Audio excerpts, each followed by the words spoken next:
नमस्कार मैत्रिणींनो, माझ्या व्हिडिओमध्ये आपले स्वागत आहे. तर मी आज तुम्हाला 40 साईज कटोरी ब्लाऊजची मी माप तुम्हाला सांगणार आहे. 40 साईजचं माप कसं काढायचं ते. तर त्याच्यासाठी आपण सगळ्यात पहिले काय करणार आहोत, ब्लाऊजची आपल्याला सगळ्यात पहिले आपल्याला ब्लाऊजची उंची टाकून घ्यायची. तर उंची मी किती टाकते, 15 इंच उंची टाकते. कारण आपल्याला तयार हा ब्लाऊज शिवून 14 होतो. त्याच्यामुळे आपल्याला उंची जी आहे ती उंची आपल्याला 15 इंच घ्यायची आहे. कारण 1 इंच आपलं शिलाईमध्ये जातं, त्याच्यामुळे आपल्याला 1 इंच जास्त घ्यायचं आहे. नंतर आपण कोणचं माप टाकायचं, नंतर शोल्डरचं माप टाकायचं. शोल्डर किती घ्यायचं आहे आपल्याला, 5.5 घ्यायचं आहे. शोल्डर आपण 5.5 घेतलं तर 5.5 शोल्डर झाल्यानंतर आपल्याला मुंड्याचं माप टाकायचं आहे. तर आपल्याला मुंडा किती आहे, आपला मुंडा पण आपल्याला 6.5 घ्यायचं आहे. कारण हे मोठ्या मापाचे ब्लाऊज आहे, त्याच्यामुळं आपल्याला ते पण 6.5 घ्यायचं आहे. आणि आता आपल्याला छातीचं माप टाकायचं आहे. तर छातीचं माप आपण कसं टाकणार आहोत, तर आपलं छाती किती आहे, 40. तर 40 छाती साईजचा ब्लाऊज आहे हा. तर 40 साईजला आपल्याला छातीचा चौथा किती येईल, 10 येईल. तर मग 10वरती आपल्याला एक मार्क करायचा आहे. इथं हे बघा, छातीचं माप मी कुठून टाकलं आहे ते लक्षात ठेवायचं. इथून छातीचं माप टाकायचं आहे. 10वरती मी एक मार्क केला आहे. आणि 10च्या नंतर आपल्याला परत पुढं 2 इंच घ्यायचं. हे 2 इंच कशासाठी, तर हे आपल्याला ब्लाऊजमध्ये आपली मार्किंग पाहिजे. कारण की आपल्याला 2 इंच म्हणजे इथं आपलं शिलाईमध्ये पण जातं, कमी जास्त पण होतं. 1.5 इंच नाही ठेवायचं कधी पण, 2 इंचच ठेवायचं. आणि आता आता इकडच्या साईडनं पण आपल्याला काय करायचं, उंची टाकून घ्यायची आहे. ह्या साईडनं पण आपली उंची आली पाहिजे. इकडनं पण आपल्याला 15 उंची टाकून घ्यायची आहे. हे बघा, इकडच्या साईडनं पण आपण अशी 15 उंची टाकून घेणार आहोत. आणि आता याला काय करायचं, आता याचं चौकोन आता मी आखून घेणार आहे. हे बघा, आता हे मुंड्याचा भाग जो आहे तो मी जॉईंट करून घेते. आपण मुंड्याचा भाग किती घेतला आहे, 6.5 घेतला आहे. तो जॉईंट करायचा आहे. हे जे आपण छातीचं माप टाकलं आहे हे पण जॉईंट करून घ्यायचं. हे बघा, छातीचा चौथा आपला 10 इथे येतो आहे. आणि जे आपण 2 इंच एक्स्ट्रा घेतलं आहे मार्जिंगसाठी, ते 2 इंच घेतलं आहे. आणि सरळ हीच जी लाईन आहे ना, ही सरळ खाली घ्यायची. कारण इकडनं पण आपण उंची टाकून घेतली 15 इंच. हे पण असं आखून घ्यायचं आहे बघा. आणि आता नंतर आपल्याला खाली काय करायचं आहे, इथं आपल्याला इथं टाकायचं आहे कमरेचं माप. तर कमरेचा घेर टाकायचा आहे आपल्याला. खालचा कमरेचा घेर किती आहे तो टाकायचा आहे. तर ब्लाऊजचा कमरेचा घेर आपण जेव्हा टाकतो ना, तर मी खालचा घेर का बरं टाकत नाही, कारण जर तुम्ही पण नवीन शिकणार असाल तर एवढे माप लक्षात घेण्याची काहीच गरज नाही. कारण हा जो आपण आता मी चौकोन आखून घेतला आहे ना, हा सरळ चौकोन असा आखून घ्यायचा आहे. कारण आपलं हे किती भरतं आहे, आपण याच्यामध्ये आता 40 छाती आहे, आपली छाती 40 आहे. तर आपलं कमर किती भरण, कमरेचा भाग एक तर 36 येईल किंवा 38 येईल. 36 किंवा 38 येईल. तर तेव्हा आपल्याला काय करायचं, इथं आपल्याला 2 इंच तर आपल्याला मार्किंगसाठी त्याच्यामध्ये लागणारच आहे. ते 2 इंच त्याच्यामध्ये आपल्याला घ्यावं लागणार आहे. ते 2 इंच घेऊन खाली उरतं किती, 1 इंच उरतं. तर आपले जे पाठीचे जे टक्स असतात ना, ते टक्स आपण ह्याच कपड्यामधून घेतो. त्याच्यामुळं आपल्याला खालचं कमरेचं माप घ्यायची अजिबात गरज नाही. म्हणजे माझ्या प्रत्येक व्हिडिओमध्ये तुम्ही बघा, मी खालचं कमरेचं माप अजिबात घेत नाही. कारण मी बरोबर असा चौकोन आखून घेते. त्याच्यामुळं काय होतं, आपले ब्लाऊज फिटिंग करताना कुठंही कमी जास्त होत नाही. आणि आपण जेव्हा नवीन शिकतोय ना, तर नवीन शिकतो तेव्हा तर आपल्याला हे माप जे आहे ना, तर कधीच म्हणजे बरोबर माप घ्यायचं नाही. कधी पण कपडा एक्स्ट्राच घ्यायचा. कारण आपल्या शिवण्यात टाकण्यामध्ये खूप कपडा वेस्ट जातो. त्याच्यामुळं आपण हे ना, जे माप कोणचं जरी माप असलं ना, तर कधी पण आपण 1 इंच एक्स्ट्राच घ्यायचं. कारण आपल्याला कुठंच ते प्रॉब्लेम येणार नाही आणि कमी पण पडत नाही. झाला, आता याच्यानंतर आपण इथं गळारुंदी टाकून घेऊया. तर गळारुंदी किती घ्यायची आपल्याला, गळारुंदी आपल्याला 2.5 घ्यायची आहे. ही बघा, 2.5 मी गळारुंदी घेतली. आणि गळ्याची जी आपली उंची आहे, हे समोरचा गळा आहे तर याची उंची 7 आहे. तर हे बघा, आपण 7 घेणार आहोत. 7 घेऊन खालच्या साईडनं पण आपण 2.5 वरतीच असा मार्क करायचा. 2.5 वरती असा मार्क करून हा चौकोन पण असा आखून घ्यायचा. बरोबर जेव्हा तुम्ही मापे घेताना तेव्हा असं चौकोन वगैरे असं आहे ना, स्केलच्या साह्यानंच असे आखून घ्यायचे. कारण आकार पण चुकत नाही, एकदम व्यवस्थित आकार येतोय. आणि याच्यानंतर आता आपल्याला गळ्याचा आकार द्यायचा आहे. तर गळ्याचा आकार द्यायला काय करायचं, हे बघा, ह्या कॉर्नरपासून ह्या कोपऱ्यामधून 1 इंच वरती घ्यायचं. म्हणजे मी एकदम तुम्हाला साध्या भाषेमध्ये शिकवते. 1 इंच वरती वर एक मार्क केला. आणि आता ह्या गळ्याला, हा जो गळा आहे ना, समोरच्या गळ्याला असा गोल आकार देऊन घ्यायचा आहे.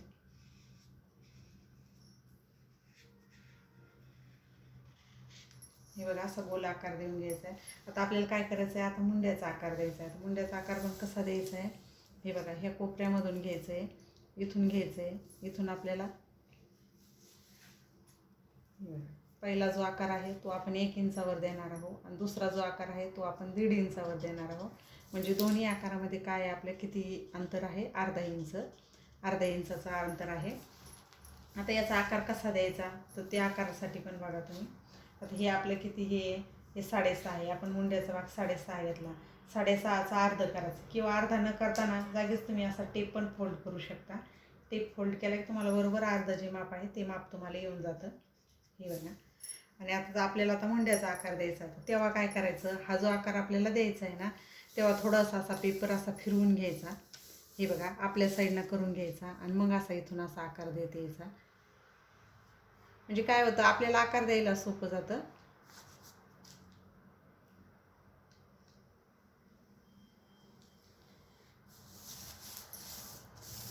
असं आपल्या साईडनं असा पेपर फिरून घेतला ना तर आकार द्यायला सोपं जातं.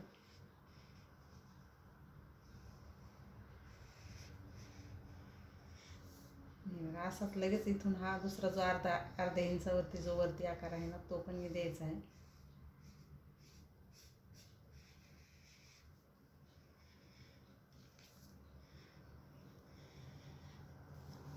हे झालं. असं मुंड्याचा आकार देऊन घ्यायचा. आता आपल्याला क्रॉसपट्टीचं माप टाकायचं आहे. तर आता तुम्ही क्रॉसपट्टी कशी टाकणार, हे बघा. आता क्रॉसपट्टी टाकण्यासाठी पण इकडच्या साईडनं आपल्याला किती घ्यायचं आहे, 3.5 घ्यायची क्रॉसपट्टी. 3.5 घ्यायची. म्हणजे हे माप जे मी सांगते याच्यामध्ये एक्स्ट्रा वगैरे कुठंच घ्यायचं नाही. जशी पेपर कटिंग केली हीच पेपर कटिंग तुम्ही कपड्यावरती ठेवून कट करू शकता. आणि इकडच्या साईडनं जे आहे, इकडच्या साईडनं आपल्याला 3 इंच घ्यायचं आहे. आता ही क्रॉसपट्टी आहे त्याच्यामुळे अशी आता ही लाईन आपल्याला अशी क्रॉस लाईन मारून घ्यायची याची.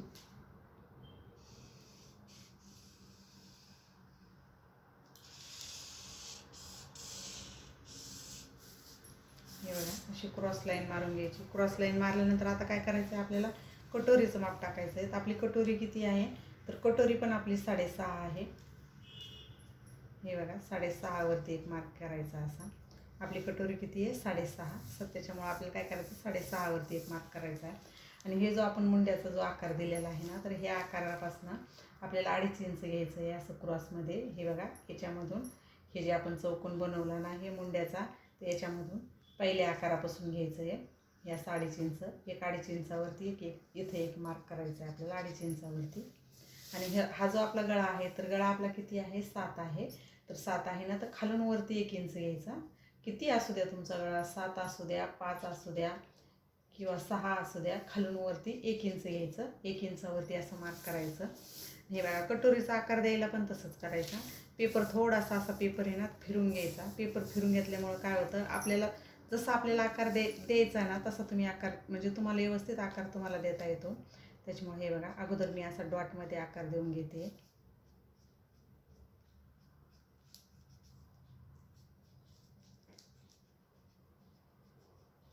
आता डॉटमध्ये मी आकार दिला. आता मी हा आकार जो आहे ना, हा आकार आता मी डार्क लाईन करते त्याला.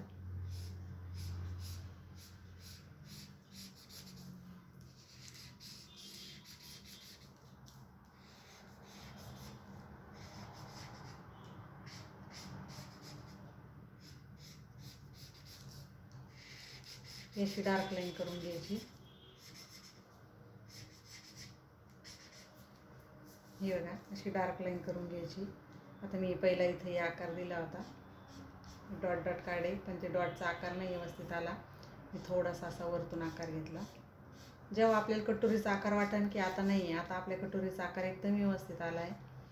हे बघा असा कटोरीचा आकार एकदम व्यवस्थित आला. तर इथपर्यंत तुम्हाला माप समजले असतील. तर हे बघा मी काय केलं, आपण पूर्ण उंची घेतली ब्लाऊजची. सगळ्यात अगोदर आपण काय केलं, पूर्ण उंची टाकली. ही झाली आपली पूर्ण उंची. ही जी आहे ही आपली पूर्ण उंची झाली. पूर्ण उंची आपण किती घेतली, 15 इंच घेतली. कारण की ही शिवून नंतर 14 इंच होती. पण आपण काय केलं, पूर्ण माप याच्यामध्ये एक्स्ट्रा माप जे आहे ते मी याच्यामध्ये माप टाकलेले आहे. तुम्हाला वेगळं एक्स्ट्रा माप टाकायची काही गरज नाही. त्याच्यानंतर आपण उंची घेतली. उंची घेतल्यानंतर आपण काय केलं, शोल्डर घेतलं. आपलं शोल्डर किती घेतलं आपण, 5.5 शोल्डर घेतलं. त्याच्यानंतर गळारुंदी घेतली. आपण गळारुंदी किती घेतली, हे बघा मी असं सांगते. हे बघा आता आपण पहिलं काय केलं, पूर्ण उंची घेतली. पूर्ण उंचीमध्ये पूर्ण उंची आपण किती घेतली, 15 इंच घेतली. 15 इंच उंची घेतल्यानंतर आपण काय केलं, हे शोल्डर टाकलं. हे शोल्डरचं माप आपण किती घेतलं, हे 5.5 इंच घेतलं आपण. हे शोल्डरचं माप 5.5 इंच. नंतर काय केलं आपण, ही गळारुंदी घेतली. तर ही गळारुंदीचं माप किती आहे, 2.5 इंच. गळारुंदीचं माप जे आहे ते आपलं 2.5 इंच आहे. नंतर आपण काय केलं, हे मुंड्याचं माप टाकलं. हे मुंड्याचं माप आपलं किती आहे, 6.5 आहे. हे किती आहे, 6.5 इंच घेतलं. नंतर आपण काय केलं, हे आपले छातीचं माप टाकलं. छातीचं आपलं किती आहे, 40 छाती साईजचा ब्लाऊज आहे हा. 40चा आपण त्याचा चौथा भाग केला. चौथा भाग किती आला आपला, 10 आला. तर आपण या 10वरती 1 मार्क केलं. त्याच्यानंतर आपण हे 2 इंच आपण काय केलं, एक्स्ट्रा घेतलं. मार्जिंगसाठी हे 2 इंच आपण एक्स्ट्रा घेतलं. त्याच्यानंतर काय केलं आपण, इथून वरच्या साईडनं आपण जी परत उंची टाकली, इथं 15 इंच उंची टाकली, कारण ही पण आपली पूर्ण उंचीमध्येच आलं. 15 इंच टाकलं आणि आपण हा पूर्ण चौकोन असा आखून घेतला. चौकोन आखून घेतल्यानंतर आपण काय केलं की खाली आपण कमरेचं माप टाकलं नाही. मी परत हे सांगते, तुम्ही हे लक्षात ठेवा, कारण मी कमरेचं माप खालचं का टाकत नाही ते मी तुम्हाला सांगितलं. कारण की आपण हे कमरेचं माप टाकलं ना, तर आपल्याला परत मागच्या टक्ससाठी तिथं पण आपलं कमी जास्त शिलाईमध्ये जातोच. काय आपण ते मागच्या पाठीवरचे टक्स मारले तेव्हा पण आपल्याला मार्जिंगसाठी पण घ्यावं लागतं. त्याच्यामुळे हा कपडा जो आहे तो एक्स्ट्राच घ्यायचा. जेव्हा तुम्ही ब्लाऊजची फिटिंग करता आणि एक्स्ट्रा जर वाटला तर कट करून टाकायचा, नाही जर एक्स्ट्रा वाटला तर राहू द्यायचा. पण जेव्हा तुम्हाला एक्स्ट्रा वाटेल, मापं घेऊन जर कपडा उरला तर मग ते कट करून टाका. पण इथंच तुम्ही याच्यामध्येच नका कट करू. म्हणजे मी माझ्या माहितीनुसार तुम्हाला सांगते की इथं तुम्ही सरळच हे चौकोनच आखून घ्या. हे झाल्यानंतर मी काय केलं, आपल्या क्रॉसपट्टीचं माप टाकलं. ही क्रॉसपट्टी आपण किती घेतली, इकडच्या साईडनं आपण 3.5 इंच घेतली आहे. इकडच्या साईडनं आपण 3 घेतली, कारण याच्यामध्ये अर्धा इंच आपण कमी, इकडच्या साईडनं अर्धा इंच कमी घेतली. आणि याचं काय केलं, अशी क्रॉसमध्ये ही लाईन आखून घेतली. क्रॉसमध्ये लाईन आखल्यानंतर आता हा 40 साईजचा ब्लाऊज आहे, तर 40 साईजनुसार याची आपली कटोरी किती येते, 6.5 कटोरी येते. तर आपण काय केलं, 6.5वरती 1 मार्क केला. 6.5ची आपण कटोरीचं माप इथं 6.5 टाकलं. ह्या टक्सपासून आपण काय केलं, हे माप घेतलं. ह्या टक्सपासून आपण हे किती घेतलं, 2.5 इंचावरती आपण इथं 1 मार्क केला. 2.5 इंचावरती मार्क करून आणि इथं काय केलं, आपली गळा आहे, तर गळ्याची इथून मी खालच्या साईडनं इथपर्यंत काय केलं, 1 इंच घेतलं. 1 इंच घेऊन इथं 1 मार्क केला. आणि हे 3 जे पॉईंट आहे, 3 पॉईंट जॉईंट करून घेतले. आपल्याला व्यवस्थित आकार जोपर्यंत वाटत नाही तोपर्यंत तुम्ही त्याला आकार देऊ शकता. आता हा आकार एकदम व्यवस्थित झाला आहे, तर त्याच्यामुळे मी आता हे कटोरीचं ब्लाऊजचे असे माप टाकून घेतलं आहे. तर आता आपलं हे 40 साईज छातीचा ब्लाऊजचं जे माप आहे, तर आता हे माप जे आहे हे परफेक्ट माप आहे. तर तुम्हाला याच्यानुसारच जर तुम्हाला मापं जर शिकायची असेल तर माझ्या व्हिडिओला लाईक करा, शेअर करा. आणि माझ्या चॅनलवरती जर का तुम्ही नवीन असाल तर माझ्या चॅनलला सबस्क्राईब करा. माझा पूर्ण व्हिडिओ बघितल्याबद्दल धन्यवाद.